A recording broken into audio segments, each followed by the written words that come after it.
നമ്മൾ ഇനി അടുത്ത യാത്ര മലപ്പുറത്തേക്കാണ്. മലപ്പുറത്തെ രുചിയേറും വിഭവങ്ങൾ തേടിയാണ്. തേങ്ങാച്ചോറ് കഴിച്ചിട്ടുണ്ടോ നിങ്ങൾ? തേങ്ങാച്ചോറ് എന്ന് പറഞ്ഞാൽ താനി മലപ്പുറം സ്റ്റൈലിലുള്ളത്. തേങ്ങാച്ചോറ് മാത്രമല്ല, ബിരിയാണി, നല്ല ബീഫ് വരട്ടിയത്, ബീഫ് ഉലർത്ത്, ചിക്കൻ കടായി, അങ്ങനെ ഒത്തിരി വിഭവങ്ങളുണ്ട് ഇന്ന് നമ്മുടെ കയ്യിൽ. മലപ്പുറം കോട്ടക്കൽ റോഡിലെ കോട്ടപ്പടിയിലെ അറഫയിലേക്കാണ് നമ്മൾ പോകുന്നത്. അപ്പോൾ നമ്മളെ കാത്ത് ഷഹദ് റഹ്മാൻ റെഡിയാണ്. അപ്പോൾ ഷഹദിൻ്റെ കൂടെ പോയി നമുക്ക് അതൊക്കെ ഒന്ന് കണ്ടേച്ചും കഴിച്ചേച്ചും ഒക്കെ വരാം. ഹലോ ഗൈസ്, അപ്പം 24-ന്റെ മലപ്പുറത്തെ റൈഡിംഗ് റിപ്പോർട്ടറിന്റെ ഇന്നത്തെ യാത്ര ഒരു അടിപൊളി കിടുക്കാച്ചി കിടിലനായിട്ട് ഭക്ഷണം വിളമ്പുന്ന ഒരു ഹോട്ടലിലേക്കാണ്. കോട്ടപ്പടി തിരൂർ റോട്ടിലാണ് ഈ ഹോട്ടലുള്ളത്. അപ്പോൾ നമ്മൾ റൈഡ് ചെയ്തുകൊണ്ട് അവിടേക്ക് പോകും, എന്നിട്ടാകാം ബാക്കി വിശേഷം.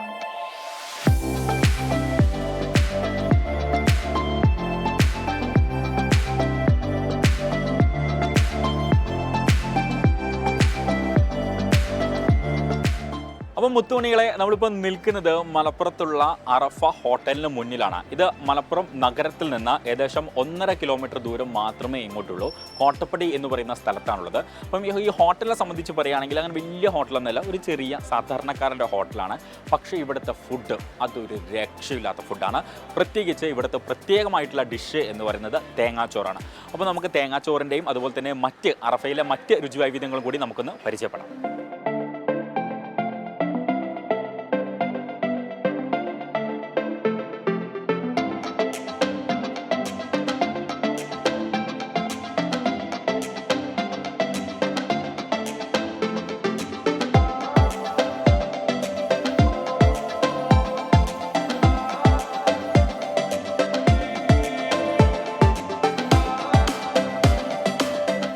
അപ്പോൾ സുഹൃത്തുക്കളെ, നമ്മളിപ്പോൾ ഉള്ളത് അറഫയിലെ പാചകപ്പുരയിലാണ്. അപ്പം നേരം വെളുത്തിട്ടേ ഉള്ളൂ, ഇവിടുത്തെ പരിപാടികളൊക്കെ തുടങ്ങാൻ പോകുന്നേ ഉള്ളൂ. രാവിലത്തെ ചായയ്ക്ക് അങ്ങനെ കാര്യമായിട്ടൊന്നുമില്ല, സാധാരണ സ്നാക്സും കാര്യങ്ങളൊക്കെ തന്നെയാണുള്ളത്.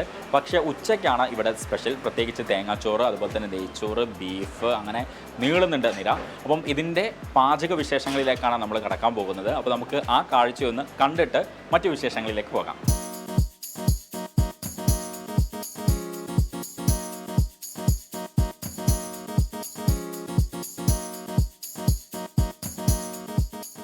അപ്പം അറഫയിൽ അങ്ങനെ തിരക്ക് തുടങ്ങിക്കഴിഞ്ഞു. കാരണം ഏകദേശം ഒരു 11:30-12 മണിയാകുമ്പോൾ തന്നെ ആളുകൾ വന്നു തുടങ്ങും. അതിലേക്ക് തിരക്ക് തുടങ്ങും. പ്രത്യേകിച്ച് ഇവിടെ ഏറ്റവും കൂടുതൽ ഡിമാൻഡ് ഞാൻ നേരത്തെ സൂചിപ്പിച്ചതുപോലെ തന്നെ തേങ്ങാച്ചോറിനാണ്.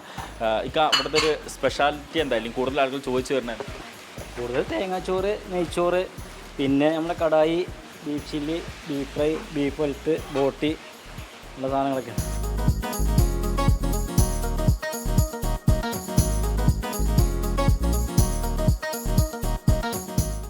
ഇവിടുത്തെ മെയിൻ പാചകക്കാരനാണ്. അതെ. എന്താണ് നമ്മുടെ തേങ്ങാച്ചോറിൻ്റെ ഒരു സ്പെഷ്യാലിറ്റി? തേങ്ങാച്ചോറ് പറഞ്ഞാൽ പണ്ടത്തെ കാലത്ത് ഉള്ളൊരു സംഭവമാണ്. പണ്ട് മറ്റേ കുണ്ടച്ചോറ്, കട്ടമാമു എന്നൊക്കെ പറയും. പണ്ട് ഉലുവ, ജീരകം, ഉള്ളി, സാധനങ്ങളൊക്കെ ഉണ്ട്. കൂടുതൽ ആവശ്യക്കാർ തന്നെയാണ്.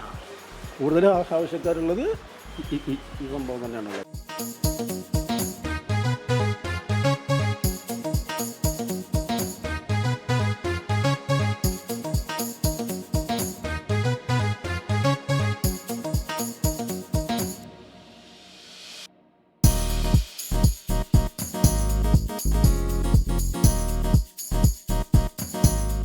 ഇതിന് മുമ്പൊക്കെ വന്ന സമയത്ത് ഭയങ്കര തിരക്കായിരിക്കും, ഇനി കുറച്ചും കൂടി അങ്ങോട്ട് കഴിയുമ്പോൾ. അപ്പം അത് എന്തുകൊണ്ടാണ്? ആരും വഞ്ചിക്കില്ല അതെന്നുള്ളൊരു, നമ്മൾ നല്ല പണം കൊടുത്ത് നല്ല സാധനം വാങ്ങിയിട്ട്, അതായത് ഇന്ന് രാവിലെ സാധനം വാങ്ങി, ഇപ്പം മീനും ഇറച്ചിയൊക്കെ ആണെങ്കിൽ രാവിലെ വാങ്ങിച്ചിട്ട് അന്ന് അത് പാകം ചെയ്ത് പോണ ഒരു രീതിയാണ് ഇവിടെ പണ്ട് മുതൽ. അതിൻ്റെ ഫാദർ സ്റ്റാർട്ട് ചെയ്തതാണ്. 90 ആദ്യമായിട്ട് ആരംഭിക്കുന്നത്. പക്ഷേ അതിന് മുമ്പേ ഞങ്ങൾ വാപ്പാക്ക് ഈ കല്യാണത്തിൻ്റെ ബിരിയാണിൻ്റെ പരിപാടികൾ, പരിപാടികളൊക്കെ ഉണ്ടായിരുന്നു.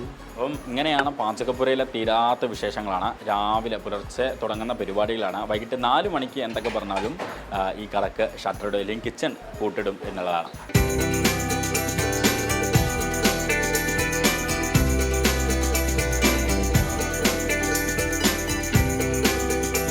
നല്ല ഫുഡാണ്. നമ്മൾ വീട്ടിൽ നിന്ന് കഴിച്ചാൽ അതൊരു ഹോംലി ഫീൽ നമുക്ക് എപ്പോഴും കിട്ടാറുണ്ട്. പിന്നെ ഞങ്ങൾ ഇവിടെ പൂക്കോട്ടൂരാണ്, പക്ഷേ ഞങ്ങൾ ഒഴിവിട്ടുള്ള സമയത്തൊക്കെ ഞങ്ങൾ ഇങ്ങോട്ട് പെട്ടെന്ന് വരും. അതിന് കാക്കാനായിട്ടൊക്കെ നല്ല പരിചയമാണ്, എപ്പോഴും വരാറുണ്ട്. ഞങ്ങൾ തേങ്ങാച്ചോറും ബീഫും അതാണ് ഏറ്റവും ബെസ്റ്റായി തോന്നിയിട്ടുള്ളത്. ചെറിയ കുട്ടിയാകുമ്പോൾ തൊട്ട് ഇവിടെ തന്നെ വരാറുണ്ട്. കഴിക്കുന്ന ആളാണ്. ഇവിടെ ബോയ്സ് ഉള്ള ടൈമിൽ അവിടെ ഉള്ള കുഴപ്പമില്ലാത്ത ഫുഡാണ്, നല്ല ടേസ്റ്റുള്ള ഫുഡാണ്. എനിക്ക് മലപ്പുറത്തേക്ക് വന്നപ്പോൾ തോന്നിയിരുന്നു അറഫയിൽ വരണം, ഇവിടുത്തെ തേങ്ങാച്ചോറും ബീഫും കഴിക്കണം. അങ്ങനെ എൻ്റെ സുഹൃത്തിനെയും കൂട്ടി വന്നതാണ്.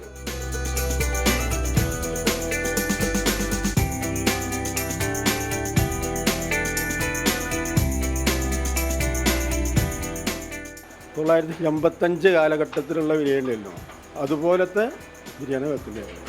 അല്ല, ഇന്നത്തെ മോഡലല്ല, പണ്ടത്തെ മോഡലാണ്. വേറെ എന്തൊക്കെയാണ് അവിടെ കാര്യമായിട്ട് ഉണ്ടാക്കുന്നത്?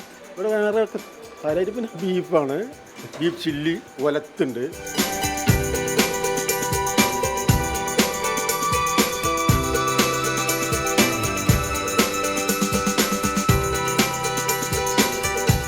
കൊതിയൂറുന്ന നല്ല രുചിയേറുന്ന അറഫയിലെ കിടിലൻ അല്ലെങ്കിൽ കിടുക്കാച്ചി ഭക്ഷണങ്ങളാണ് ഇന്നത്തെ റൈഡിംഗ് റിപ്പോർട്ടിൽ നമ്മൾ പരിചയപ്പെടുത്തിയിട്ടുള്ളത്. രാവിലെ മുതൽ ഓടി നടന്ന് വായിൽ വെള്ളം ഊറിക്കൊണ്ട് ഇതൊക്കെ ഷൂട്ട് ചെയ്ത ക്യാമറമാൻ മുഹമ്മദ് അർഷാഖിനും സന്ദീപിനുമൊപ്പം ഷഹദ് റഹ്മാൻ, 24 മലപ്പുറം.